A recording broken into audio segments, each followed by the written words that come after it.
Hello, my name is Kylie Legenstein. I'm going to be presenting to you an issue on group thinking in nursing.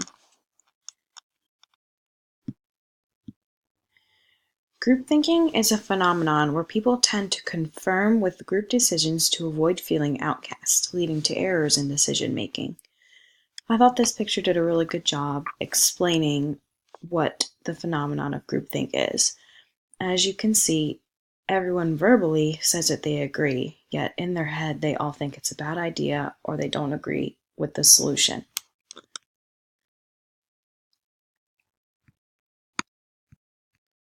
Ironically, the groupthink situation that I'm going to discuss with you guys actually took place this morning in huddle after my 12-hour shift. Every morning in huddle, our manager presents to us the goals of the unit. And these goals of the unit are presented in metrics, which are goals that all of us nurses have to work on accomplishing on our unit to all have the same beneficial goal, such as patient satisfaction, nurse satisfaction, and just better rapport with our patients. So our new metric in huddle is sitting down with our patients at least once during our shift. So now at the end of our shift, we are going to need to circle on our metric sheet which patients we sat down and talked with and which ones we didn't, and we have to write why. This metric is important to our unit because even just sitting down with a patient perceives to them that you are spending more time with them than you actually are. It makes them know that you respect them. It builds a rapport, it builds trust, it builds a better patient relationship, and then eventually will help increase patient satisfaction. Our manager was the one that presented this new metric to us, and after she presented the idea and had the metric paper on the bulletin board, she said, "Do you guys think this is a good idea? Do you think we are going to be able to implement this? And do you think there are going to be any barriers to implementing this new metric? Like, do you guys really think we can do this? Or what can I do to help you achieve this?" And everybody stayed completely silent. There were day shift nurses that came in and night shift nurses there from overnight. And every single person in that room just kind of looked around the room, and everybody knew that we were all thinking the same thing. Everybody was thinking to ourselves that we keep getting all of these new metrics added, we're getting all of these new goals and responsibilities added to our job, but nobody is accommodating that as far as staffing wise to help us make these goals happen. And even more specifically with being able to sit down with our patients, that is extremely hard to do when we are at 4 couplets, 5 couplets a night. We hardly even have time to get the bare minimum done of what we can in our basic job, let alone having time to sit down with our patients and have a conversation. And also doing that in the middle of the night is a lot more challenging than doing that during the day. So, despite all of us thinking in our heads the same thing and talking to each other about it after we left huddle and after our manager left, we still never spoke up for ourselves.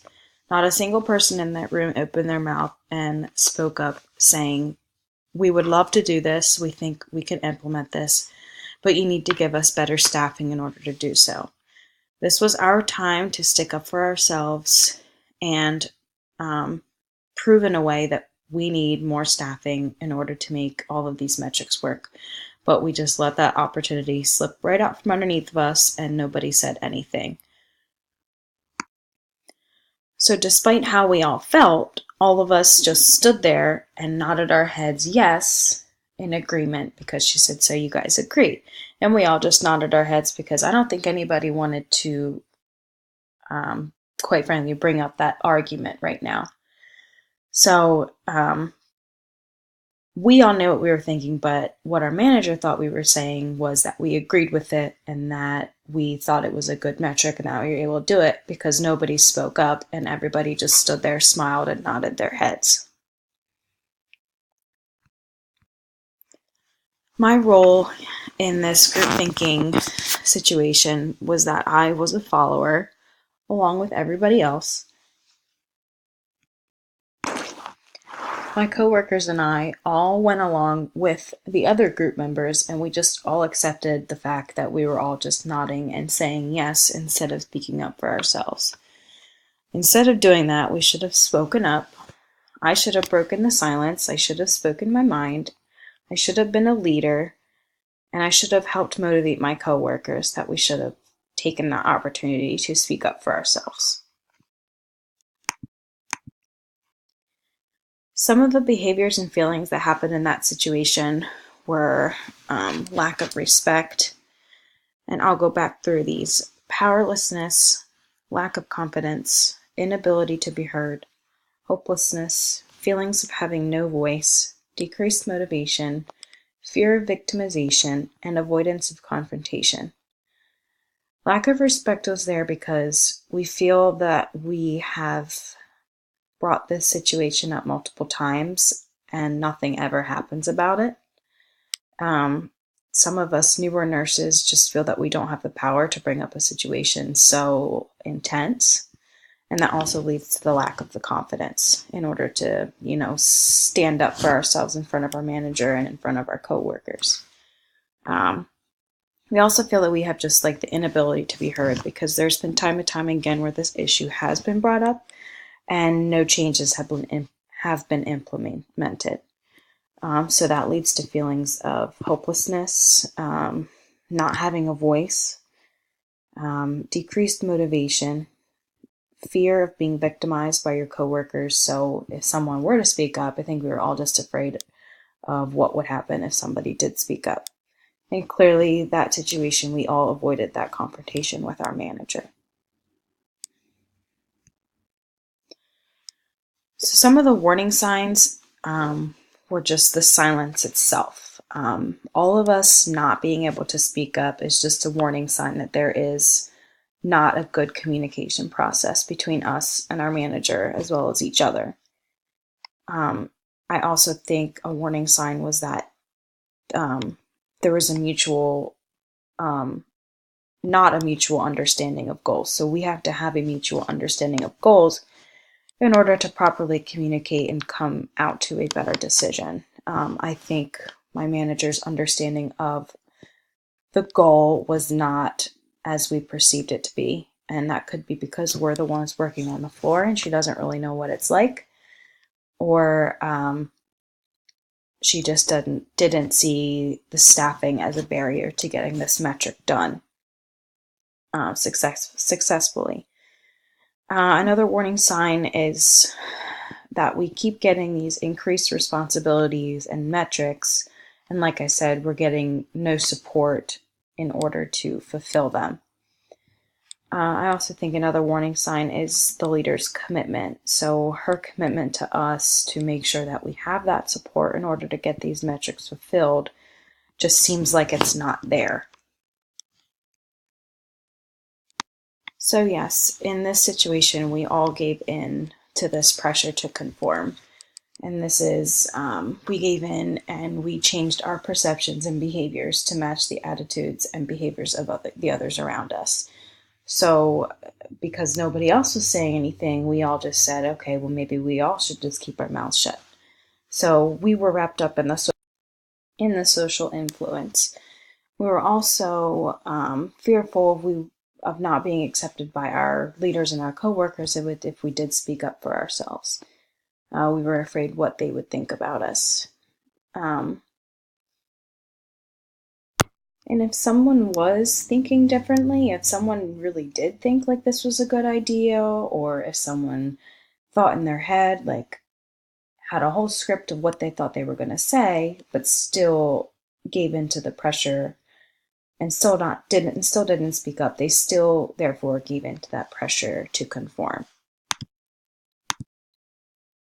overall, our unit can be affected by this because I feel like for the most part, we can conquer the negatives of group thinking and then it doesn't affect us negatively. I feel like we do have a voice and sometimes we're heard, but it's not all the time.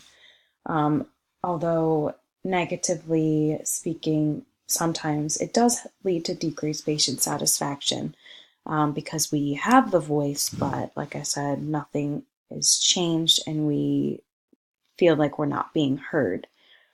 Examples of this would be like discussions about being in a baby friendly hospital. Um, with that being said, there's discussions that it's wonderful and there's discussions that it's increasing patient satisfaction, but there are many nurses who feel the opposite of that, yet no one is really speaking up or saying that to anybody. We Despite having lactation consultants, we still have patients that lack this lactation support. Like I had mentioned earlier, we don't have the support with our metrics and we don't have support with staffing. So these are like just tiny like group thinking situations that do negatively affect the behavior and performance of our unit in the sense of decreased patient safety and decreased patient satisfaction as well as decreased nurse satisfaction. The roles of the members in this group and the effect that they had, the encourager and the standard setter, I feel like were both my manager. She was willing to praise their ideas, but yet was also intimidating. And we don't think she might have been in agreement with what we would have said about the staffing issue. And the other roles were the followers and the help seeker. So the followers were all of us who followed each other and stayed silent. And the effect of that was that we weren't able to get our voice out. How can I prevent this and how can we prevent group thinking in a healthcare environment? The first thing we need to do is speak up. And with that comes with the communication process. We really need to start focusing on the communication process in group thinking rather than the final decision. A safe environment also needs to be created when group thinking is happening, because the whole problem with group thinking is people are just afraid to speak up for themselves. So if we can create that safe environment that allows people to feel okay enough to open up and let their voice be shared, then maybe we can start having better communication and having better decisions made. We need to not be so insecure about our self-image. If we can prevent that, I feel like more people would be able to speak up and have more confidence. We also need to focus, like I said, less on the results and more on the process of the decision making that needs to be done. And in order for all of this to happen, we need to really improve group interactions, like between our staff members and between our staff members and management.